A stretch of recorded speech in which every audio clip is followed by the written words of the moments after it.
नमस्कार दोस्तों और स्वागत है आपका 100% इंग्लिश के यूट्यूब चैनल पर। दोस्तों आज के इस वीडियो में हम लोग डिस्कस करेंगे 18th सेंचुरी लिटरेचर को। हम 18th सेंचुरी लिटरेचर के बैकग्राउंड को देखेंगे और साथ ही हर एक टेक्स्ट की देखेंगे एक शॉर्ट समरी और कुछ इंपॉर्टेंट क्वेश्चंस जो कि हमको हमारे एग्जाम्स में भी देखने को मिल सकते हैं। वीडियो काफी इंसाइटफुल और डिटेल्ड होने वाला है। मिलता हूँ आपसे वीडियो के एंड में। सबसे पहले दोस्तों हमें उस जमाने को समझना होगा जिस वक्त ये लिटरेचर लिखी गई थी। 18th सेंचुरी को एज ऑफ रीजन या फिर एनलाइटनमेंट एज कहा जाता है। इसका मतलब क्या है? इमेजिन कीजिए, पहले लोग अंधविश्वास यानी सुपरस्टिशंस और राजा के एब्सोल्यूट रूल्स मानते थे, पर इस टाइम पर लोगों ने लॉजिक, साइंस और डिबेट करना शुरू कर दिया था और पुराने ख्यालात को क्वेश्चन करना भी शुरू कर दिया था। आप इस पॉइंट पर खास ध्यान दीजिए। एक बहुत इंपॉर्टेंट टर्म है नियो क्लासिसिज्म। नियो मतलब नया और क्लासिक मतलब एंशियंट ग्रीस और रोम। 18th सेंचुरी के राइटर्स को लगता था कि आर्ट और लिटरेचर में रूल्स, ऑर्डर्स और सिमेट्री होनी चाहिए। उनका मानना था कि ह्यूमन इमोशन और पैशन को लॉजिक और रीजन से कंट्रोल करना चाहिए। ये एग्जामिनर के फेवरेट टॉपिक्स में से एक है, इसलिए नियो क्लासिसिज्म का कॉन्सेप्ट जरूर याद रखें। एक और बड़ा चेंजेस जमाने में हुआ था, जिसे हम कहते हैं राइज ऑफ द नॉवल। पहले लोग ज्यादातर पोएट्री या ड्रामा पढ़ते थे, लेकिन प्रिंटिंग प्रेस आने और मिडिल क्लास के पास फ्री टाइम होने के बाद उन्हें उनकी अपनी आम जिंदगी से जुड़ी कहानियां पढ़नी थी। इसलिए नॉवल फॉर्म बहुत ज्यादा पॉपुलर हो गया। इसमें हमको ये याद रखना है कि बर्जवा पब्लिक स्पेयर क्या होता है, जिसका कॉन्सेप्ट यूर्गेन हैबरमास ने दिया था। इमेजिन कीजिए लंदन के कॉफी हाउसेस को। यहाँ अलग अलग क्लास के लोग आकर कॉफी पीते थे और पॉलिटिक्स, इकोनॉमी और सोसाइटी पर लॉजिकली डिबेट करते थे, बिना किसी गवर्नमेंट के डर के। ये एक ऐसा स्पेस था जहां स्टेटस नहीं बल्कि आपके लॉजिक की वैल्यू थी। यहाँ से क्वेश्चन ऐसे बन सकता है, explain Habermas's concept of the public sphere and its relevance to 18th century literature. चलिए अब आते हैं हमारे पहले यूनिट पर। इसमें हम पढ़ेंगे एलेक्जेंडर पोप की famous poem the rape of the lock को। पोप की लाइफ काफी डिफिकल्ट थी। रिलीजन की वजह से उन्हें यूनिवर्सिटी में एडमिशन नहीं मिला और बचपन से ही उन्हें स्पाइन का ट्यूबरकुलोसिस था। पर इन सब के बावजूद वो एक लिटरेरी जीनियस थे। ये पोयम कोई सीरियस फिलोसॉफिकल टेक्स्ट नहीं है, बल्कि एक रियल लाइफ इंसिडेंट पर बेस्ड है। एक अमीर और सोशली फेमस लड़का था जिसका नाम था लॉर्ड पीटर, जिसने चुपके से एक बहुत ही खूबसूरत लड़की एराबेला फेमर के बालों की एक लट यानी कि लॉक ऑफ हेयर काट दी थी। इस छोटी सी बात पर दोनों अमीर परिवारों में बहुत बड़ी दुश्मनी हो गई। उनके एक फ्रेंड थे, मतलब अलेक्जेंडर पोप के एक फ्रेंड थे, और इस परिवार के भी एक फ्रेंड थे जो कि इनके बीच के कॉमन फ्रेंड थे, जिनका नाम था जॉन कैरल। उन्होंने पोप से कहा कि इस आपसी लड़ाई पर एक फनी सी पोयम लिखो ताकि दोनों फैमिलीज हंसकर अपनी दुश्मनी को भुला दें। आप इस पॉइंट पर खास ध्यान दीजिए। इस पोयम का जॉनरा मॉक एपिक है। एपिक का मतलब होता है किसी बड़े हीरो या फिर एंशियंट वॉर की बहुत बड़ी सीरियस कहानी। पोप ने इस पोयम में एक छोटे से हेयर कट की बात को बहुत ज्यादा बड़ा चढ़ाकर एक एपिक वॉर की तरह लिखा है। उन्होंने ऐसा इसलिए किया ताकि वो उस वक्त की अपर क्लास की बेवकूफी, वैनिटी यानी कि उनके घमंड और उनके मटेरियल ऑब्सेशन का मजाक उड़ा सके।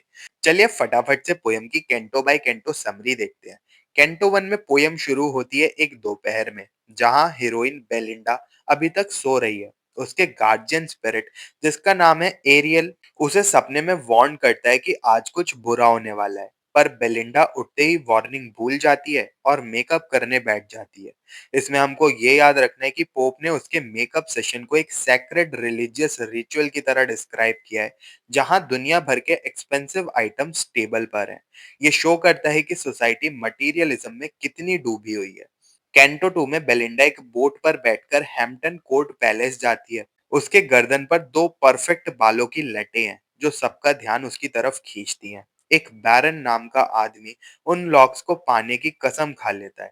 एरियल्स जो कि उसके गार्डियन स्पिरिट्स हैं, वो खतरे को भाप कर अपनी स्पिरिट्स की आर्मी को बेलिंडा के कान के झुमके, वॉच और उस हेयर लॉक की सेफ्टी के लिए लगा देते हैं। कैंटो 3 जो कि क्लाइमैक्स है, वहां पर पैलेस में लोग ऑबमोर नाम का कार्ड गेम खेल रहे होते हैं, जिसे पॉप ने एक एपिक बैटल फील्ड की तरह दिखाया है। जब कॉफी सर्व होती है, बैरन बोल्ड हो जाता है। क्लैरिसा नाम की एक लड़की बैरन को चुपके से सिजर्स दे देती है। जैसे ही बेलिंडा कॉफी पीती है, बैरन सिजर से उसके बाल काट देता है। बेलिंडा इतनी जोर से चिल्लाती है जैसे किसी का मर्डर हो गया हो। कैंटो 4 में ड्रामा और भी बढ़ता है। अम्ब्रियल नाम की एक अर्थ स्पिरिट केव ऑफ स्प्लीन में जाता है, जो डिप्रेशन और फीमेल हिस्टीरिया का सिंबल है। वहां से वो एक थैला भरकर आंसू और गुस्सा लेकर बेलिंडा पर डाल देता है और बेलिंडा पागलों की तरह रोने लगती है। तो कैंटो 5 में क्लैरिसा एक समझदारी भरी स्पीच देती है। वो समझाती है कि फिजिकल ब्यूटी एक ना एक दिन खत्म हो जाएगी, इसलिए औरतों को गुड ह्यूमर और गुड सेंस पर फोकस करना चाहिए। पर कोई उसकी बात नहीं सुनता। एक मॉक बैटल शुरू हो जाती है, जहां लोग एक दूसरे पर फैंस और पाउडर्ड टबैको से अटैक करते हैं। एंड में वो कटा हुआ बाल गायब हो जाता है। पोप पोयम को ये कहकर एंड करते हैं कि वो बाल आसमान में जाकर एक हमेशा चमकने वाला तारा, एक कॉन्स्टिलेशन बन गया। अब कुछ फटाफट से इंपॉर्टेंट पॉइंट्स देखते हैं जो कि हमारे एग्जाम पर्सपेक्टिव से काफी ज्यादा इंपॉर्टेंट है। ये एग्जामिनर के कुछ फेवरेट टॉपिक्स में से एक है, जैसे कि discuss the theme of vanity versus virtue. यहाँ आपको बताना है कि सोसाइटी के लोग बाहरी खूबसूरती यानी कि वैनिटी को कितनी इंपॉर्टेंस देते हैं, जबकि पोप क्लैरिसा के थ्रू सच्चे मॉरल्स यानी वर्च्यू की बात करते हैं। यहाँ से क्वेश्चन ऐसे बन सकता है, एक कोट आएगा एग्जाम में जिसे आपको एक्सप्लेन करना होगा। आप इस फेमस कोट को बिल्कुल याद कर लीजिए, इसके आने के चांसेस कई बार बहुत ज्यादा होते हैं। Beauties in vain their pretty eyes में roll, charm strike the sight but merit win the soul. इसका सिंपल मतलब है, खूबसूरती सिर्फ आंखों को अट्रैक्ट कर सकती है, चार्म स्ट्राइक्स द साइट, लेकिन जो चीज सच में किसी का दिल जीतती है वो आपकी अच्छी सीरत और character, merit wins the soul है। तो दोस्तों, ये था हमारा यूनिट 1 का कंप्लीट डिटेल्ड एनालिसिस। मुझे पूरी उम्मीद है कि अब तक आपको यूनिट 1 बिल्कुल अच्छे से क्लियर हो गई होगी। सो लेट्स स्टार्ट विद यूनिट 2, जो कि है जॉनथन स्विफ्ट की मास्टरपीस गुलिवर्स ट्रेवल। अगर आपको लगता है कि ये कोई बच्चों की फैंटेसी स्टोरी है जिसमें एक आदमी छोटे लोगों के देश में चला जाता है, तो आप बिल्कुल गलत हैं। असल में ये बुक हिस्ट्री के सबसे डार्क और बिटिंग पॉलिटिकल सटायर्स में से एक है। स्विफ्ट ने एक फेक ट्रैवलॉग का यूज किया ताकि वो 18th century English society, corrupt politics और बेसिक ह्यूमन नेचर को बुरी तरीके से एक्सपोज कर सके। हमारा मेन कैरेक्टर इसमें लिमिल गुलिवर। ये एक शिप का सर्जन है जो काफी हाईली एजुकेटेड है, लेकिन उसका दिमाग एकदम लिटरल है। वो चीजों को डीपली नहीं सोचता, बस जो देखता है वो बता देता है। स्विफ्ट ने इंटेंशनली उसको एक ब्लैंक स्टेट, नेव और गलेबल रखा है ताकि रीडर सोसाइटी की बेवकूफियों को इजीली पकड़ सके। चलिए इसके चारों वॉइसेस की छोटी सी एक समरी देखते हैं। वॉइस 1 है a voice to Lilliput. Gulliver का शिप डूब जाता है और वो एक ऐसी जगह उठता है जहां लोग सिर्फ 6 इंच लंबे होते हैं। ये लोग हैं लिलीपुटियंस। दिखने में ये छोटे जरूर हैं, लेकिन इनका ईगो, उनकी पॉलिटिक्स और उनका गुस्सा बहुत बड़ा है। लिलीपुट में पॉलिटिशियंस अपनी अकल से नहीं बल्कि डेंजरस टाइट रोप डांसिंग कंपटीशन से जीतकर पोस्ट पाते हैं। ये डायरेक्टली इंग्लैंड के पॉलिटिशियंस पर सटायर था, जो चापलूसी यानी फ्लैटरी से पावर में आते थे। यहाँ दो मेन पॉलिटिकल पार्टीज हैं, हाई हील्स और लो हील्स, जो इंग्लैंड की टॉरी और विग पार्टीज को रिप्रेजेंट करते हैं। इसमें हमको ये याद रखना है कि सबसे बड़ा झगड़ा एक रिलीजियस टॉपिक पर है। एक उबले हुए अंडे को तोड़ने का सही तरीका क्या है? बिग एंडियंस उसको बड़े साइड से तोड़ते हैं और स्मॉल एंडियंस उसे छोटे साइड से तोड़ते हैं। इस छोटी सी बात पर इनका पड़ोसी देश बेल्फिस्को के साथ इनकी खूनी वॉर चल रही है। ये एक्चुअली यूरोप में कैथोलिक्स और प्रोटेस्टेंट्स के बीच चली लंबी रिलीजियस वॉर का एक सटायर है। यहाँ से क्वेश्चन ऐसे बन सकता है, right a short note on the big Indians and small Indians in the voyage of Lilliput. अगर ये क्वेश्चन आए तो आपको ये लिखना है कि ये सिर्फ एक अंडे के ऊपर झगड़ा नहीं, बल्कि रिलीजियस एक्सट्रीमिज्म और आर्बिट्री ट्रेडिशंस यानी फालतू परंपराओं पर एक ब्रूटल एलेगरी है। सेकंड वॉइस पर आते हैं, आप वॉइस टू ब्रॉबडिंगनाइन। अगले सफर में गुलिवर बिल्कुल उल्टी सिचुएशन में फंस जाता है। वो एक ऐसे लैंड पर पहुंचता है जहां सब लोग जायंट्स होते हैं। पिछले लैंड में लिलीपुटियंस 6 इंच के थे, अब यहाँ पर सब लोग जायंट्स हैं। यहाँ गुलिवर अब खुद एक 6 इंच का इंसेक्ट बराबर बन गया उनके लिए। जब गुलिवर इन जायंट्स को पास से देखता है तो उनके स्किन पोर्स क्रेटर्स जैसे लगते हैं और उनकी स्मेल अनबेरेबल होती है। स्विफ्ट यहाँ दिखा रहे हैं कि ह्यूमन ब्यूटी सिर्फ पर्सपेक्टिव का एक धोखा है। ये एग्जामिनर के कुछ फेवरेट टॉपिक्स में से एक है, रिलेटिविटी ऑफ पर्सपेक्टिव। एक देश में गुलिवर भगवान जैसा पावरफुल था और दूसरे में एक खिलौने जैसा हेल्पलेस। जब गुलिवर वहां के किंग को यूरोप की पॉलिटिक्स और बारूद यानी गन पाउडर के वेपन्स के बारे में प्राउडली बताता है, तो किंग उससे इम्प्रेस होने के बजाय हॉरिफाई हो जाता है और कहता है कि इंसान जरूर लिटिल ओडियस वर्मिंग यानी छोटे घिनौने कीड़े की प्रजाति होंगे। वॉइस 3 है लापुटा और लागाडो का। तीसरे सफर में गुलिवर पहुंचता है लापुटा, एक फ्लाइंग मैग्नेटिक आइलैंड जहां सिर्फ थ्योरेटिशियंस और एकेडमिक्स रहते हैं। इनका दिमाग एब्स्ट्रैक्ट साइंस और मैथ्स में इतना ज्यादा उलझा हुआ है कि इनका रियल दुनिया से कोई कनेक्शन ही नहीं बचा हुआ है। नीचे कैपिटल शहर लगाडो में साइंटिस्ट एक ग्रैंड एकेडमी में पागलपन वाले एक्सपेरिमेंट्स कर रहे हैं, जैसे खीरे यानी कुकुम्बर से सनलाइट निकालना या फिर रूफ से घर बनाना शुरू करना। आप इस पॉइंट पर खास ध्यान दीजिए कि ये सेक्शन या फिर ये वॉयज उस एनलाइटनमेंट के उस एक्सट्रीम रेशनलिज्म पर डायरेक्ट अटैक था, जहां साइंस और लॉजिक को रियल लाइफ मॉरालिटी और प्रैक्टिकल यूटिलिटी से बिल्कुल अलग कर दिया गया था। साथ ही हवा में उड़ता हुआ लापता, जो जमीन के लोगों पर ऑपरेशन करता है, वो क्लियरली ब्रिटिश एम्पायर के आयरलैंड पर किए गए कॉलोनियल जुल्म का सिंबल है।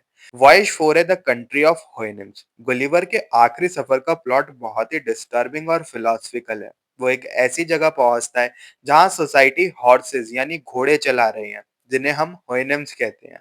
ये हॉर्सेस परफेक्ट रेशनल बीइंग्स हैं। ये झूठ नहीं बोलते, वॉर नहीं करते और इनमें ग्रीड भी नहीं है। दूसरी तरफ इन घोड़ों के स्लेव्स यानी गुलामों को कहा जाता है याहूज। याहूज लालची, गंदे और वायलेंट जानवर हैं। सबसे बड़ा शॉक गुलिवर को तब लगता है जब उसे रियलाइज होता है कि बायोलॉजिकली ये याहूज इंसान ही है, बिना कपड़ों और सिविल रूल्स के। इंसान एक्चुअली ऐसे ही गंदे बीस्ट होते हैं। इस वॉयज के बाद तो गुलिवर अपने आप से और पूरी ह्यूमैनिटी से नफरत करने लगता है। जब वो इंग्लैंड वापस आता है, तो वो अपनी पत्नी और बच्चों की स्मेल तक बर्दाश्त नहीं कर पाता और जाकर घोड़ों के तबेले में एक स्टेबल में रहने लगता है। वो मिसेंथ्रोपी यानी इंसानों से नफरत से भर चुका है। एग्जाम पॉइंट ऑफ व्यू से आपको एक कोट जरूर याद रखनी चाहिए, जो किंग ऑफ ब्रॉबडिनैंग ने कही थी।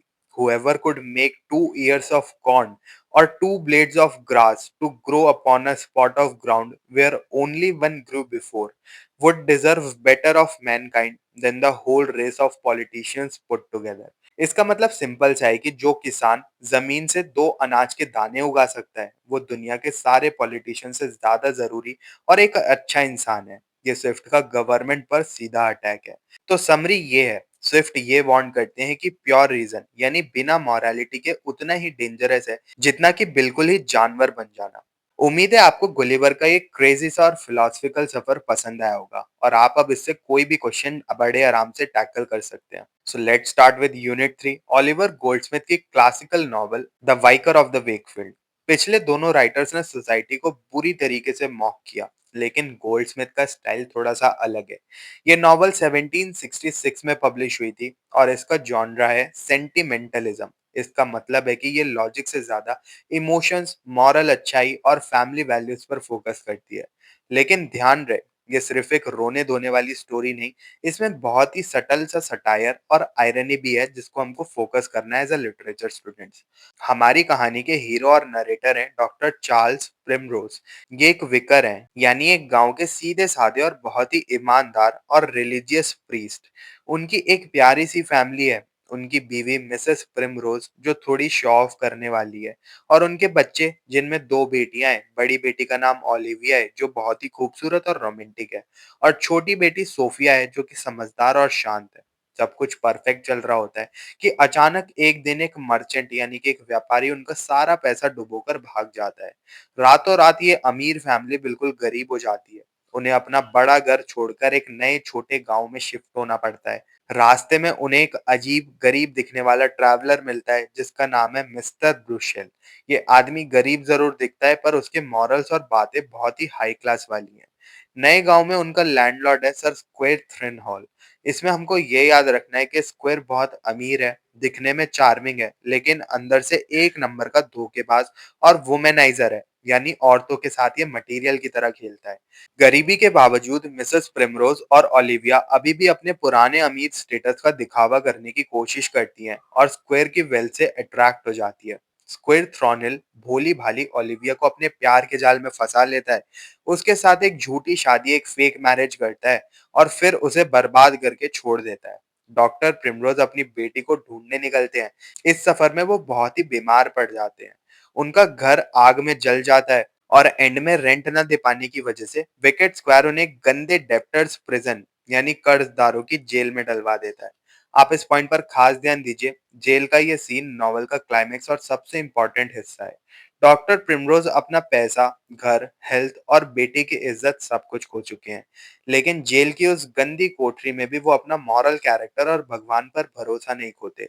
वो रोने के बजाय वहां के डेंजरस क्रिमिनल्स को उपदेश देना शुरू करते हैं, जो कि एक प्रीस्ट का काम होता है। तभी होता है एक मैजिकल ट्विस्ट। वो गरीब ट्रैवलर मिस्टर ब्रुशल जेल आता है और अपनी असली आइडेंटिटी रिवील करता है। वो एक्चुअली सर विलियम थॉर्नेल है, जो उस बुरे स्क्वायर का बहुत ही अमीर और ईमानदार चाचा अंकल है। सर विलियम आकर सब कुछ ठीक कर देते हैं। पता चलता है कि ओलिविया की शादी फेक नहीं बल्कि लीगल थी, इसलिए उसकी इज्जत बच जाती है। डॉक्टर प्रिमरोज का डूबा हुआ पैसा वापस मिल जाता है और सर विलियम समझदार सोफिया से शादी कर लेते हैं। और यहाँ पर हमारे इस नॉवल की हैप्पी एंडिंग हो जाती है। अब कुछ इंपॉर्टेंट थीम्स देखते हैं, जिससे कि हमको अपने आंसर को बल्कियर बनाना है। अब ये एग्जामिनर के कुछ फेवरेट टॉपिक्स में से एक है, theme of moral virtues and social hypocrisy. Goldsmith इस नॉवल के थ्रू बताते हैं कि असली नोबिलिटी, असली शराफत इंसान के बैंक अकाउंट या फिर कपड़ों से नहीं, बल्कि उसके अंदर के कैरेक्टर से आती है। स्क्वायर अमीर था पर लेकिन बुरा था, और ब्रूशल गरीब दिखता था पर लेकिन अंदर से काफी ज्यादा महान था। यहाँ से क्वेश्चन ऐसे बन सकता है, discuss the biblical parallels of the vicar of the Wakefield. अगर ये क्वेश्चन आए तो आपको ये बताना है कि डॉक्टर प्रिमरोज का कैरेक्टर बाइबल के एक फिगर जॉब से इंस्पायर्ड है। जैसे जॉब का भगवान ने सब कुछ छीनकर टेस्ट लिया था, वैसे ही डॉक्टर प्रिमरोज की हर चीज छीन ली गई, पर उसका विश्वास नहीं टूटा। तो दोस्तों, अब हमने तीनों टेक्स्ट को और इसके बैकग्राउंड को, इस एज के बैकग्राउंड को कवर कर लिया है। एक टॉप स्कोरिंग स्टूडेंट बनने के लिए आपको इन तीनों टेक्स्ट को अपने दिल्ली यूनिवर्सिटी के सिलेबस में थीम से कनेक्ट करना होगा, जो कि है एम्पायर, कैपिटल, पब्लिक स्पेयर और एमेंसिपेशन। कैपिटल यानी कि पैसा और क्लास। 18th सेंचुरी में नया नया कैपिटलिज्म आ रहा था। रेप ऑफ द लॉक में बेलिंडा का नया कंज्यूमरिज्म देखिए, या वाइकर ऑफ वेकफील्ड में एक दिन में बैंकरप्ट होने का डर देखिए। ये सब दिखाता है कि सोसाइटी पैसे को कितनी इंपॉर्टेंस देने लगी थी। एम्पायर के इसमें आपको थीम्स देखने को मिलते हैं। पोप ने अपने पोयम में ब्रिटिश एम्पायर को बस एक ड्रेसिंग टेबल के महंगे आइटम्स, आइवरी, परफ्यूम्स तक सीमित रखा। एम्पायर की ब्रुटैलिटी और उसके जुल्म को छुपा दिया। पर स्विफ्ट ने गुलिवर्स ट्रैवल्स में लापता के फ्लोटिंग आइलैंड्स और कॉलोनियल वॉर्स के थ्रू एम्पायर की असली बुरी शक्ल को दुनिया के सामने रखा। और द पब्लिक स्पेयर, हैबरमास ने कहा था कि कॉफी हाउसेस ऐसी जगह थी जहां लोग रेशनली डिबेट करते हैं। पोप ने दिखाया कि ये रेशनल डिबेट एक्चुअली गॉसिप और कार्ड गेम्स में बदल चुकी थी। और स्विफ्ट ने अपने सटायर से दिखाया कि पॉलिटिशियन लोगों के पास कोई लॉजिक या रीजन बचा ही नहीं था। अगर आप एग्जाम में तीनों टेक्स्ट के प्लॉट्स को इन डीप थीम्स के साथ लिख रहे होंगे, तो आई गारंटी यू आपके मार्क्स बिल्कुल टॉप लेवल आएंगे। दोस्तों, ये था 18th सेंचुरी लिटरेचर का पूरा पोस्टमार्टम। उम्मीद है आपके पास होंगे अब अच्छे खासे पॉइंटर्स अपने एग्जाम्स में इंक्लूड करने के लिए। अगर आपको ये वीडियो पसंद आई हो तो इसको लाइक और शेयर जरूर करें, और 100% इंग्लिश चैनल को सब्सक्राइब कर लें और ऐसे इंसाइटफुल वीडियोस के लिए। मिलते हैं फिर अपने नेक्स्ट वीडियो में। तब तक के लिए happy studying and best of luck for your upcoming examinations.